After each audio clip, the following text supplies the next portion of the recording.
Au 1er janvier 2021, le Royaume-Uni ne fera plus partie de l'Union européenne.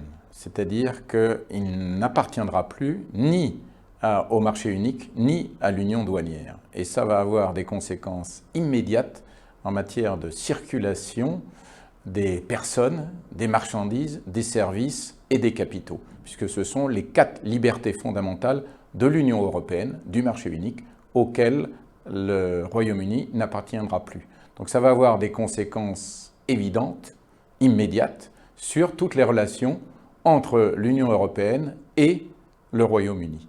Donc il faut que les entreprises françaises s'y préparent, puisqu'elles vont être touchées, les PME en particulier, elles vont être touchées, concernées, impactées, comme on dit, par la modification profonde qu'il va y avoir dans les relations entre l'Union européenne et le Royaume-Uni, entre la France et le Royaume-Uni. Donc au 1er janvier 2021, il n'y aura plus de lien direct au sein du marché unique entre le Royaume-Uni et l'Union européenne, entre le Royaume-Uni et la France. Ça va induire la mise en place de ce qu'on appelle une frontière intelligente du côté français.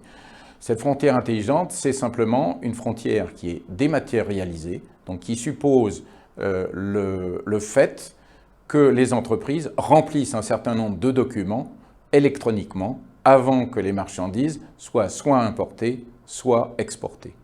Et du côté britannique, il y aura également une frontière dite intelligente, c'est la même chose, dématérialisée, et qui nécessitera donc la réalisation des opérations sur support informatique avant le passage dans un sens ou dans l'autre. Et ça veut dire aussi qu'il y aura nécessairement des contrôles qui vont être effectués et des contraintes administratives à respecter. Parce qu'on est vraiment au bout du compte à rebours. C'est le 1er janvier 2021 que tout va se mettre en place. Et ça va se mettre en place de manière complexe puisqu'on a bien évidemment ces 2 frontières intelligentes, mais ces 2 frontières intelligentes ne se parlent pas et ne sont pas en contact. Donc la première chose à faire, ça sera d'avoir un numéro d'opérateur économique de chacune de ces 2 frontières intelligentes. Donc ça sera également de préparer de manière dématérialisée tous les documents qui sont nécessaires pour l'importation ou l'exportation de produits depuis ou vers le Royaume-Uni. Et pour cela, ça veut dire qu'il faudra connaître tout ce qui est dédouanement, et dédouanement, ça suppose de connaître parfaitement, de savoir quelle est l'origine des produits, quelle est leur codification douanière et quelles sont les taxes qui sont éventuellement dues, en sachant que le Royaume-Uni a déjà publié son tarif douanier. Donc ça veut dire qu'il va y avoir beaucoup de choses et beaucoup de sensibilisation nécessaire dans les équipes qui sont chargées de l'envoi de produits ou de l'importation des produits. Et il y a un autre point qui n'est pas négligeable pour tout ce qui est les transports, c'est que le Royaume-Uni ne reconnaît pas la carte d'identité.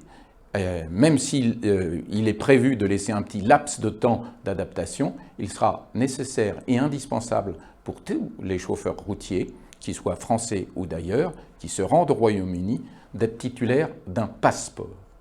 C'est un point qui n'est pas négligeable parce que ça fait un surcoût additionnel. Et puis, lorsque l'on raisonne en termes de dédouanement, de charges administratives, de contrôle, ça veut dire nécessairement du temps. Et du temps qu'il faudra savoir gagner à l'avance. Sans ça, ça veut dire que quand vos marchandises sont bloquées, vous allez perdre en compétitivité et vous allez perdre nécessairement en rapidité. Donc le mot qu'il faut retenir de tout cela, c'est urgence.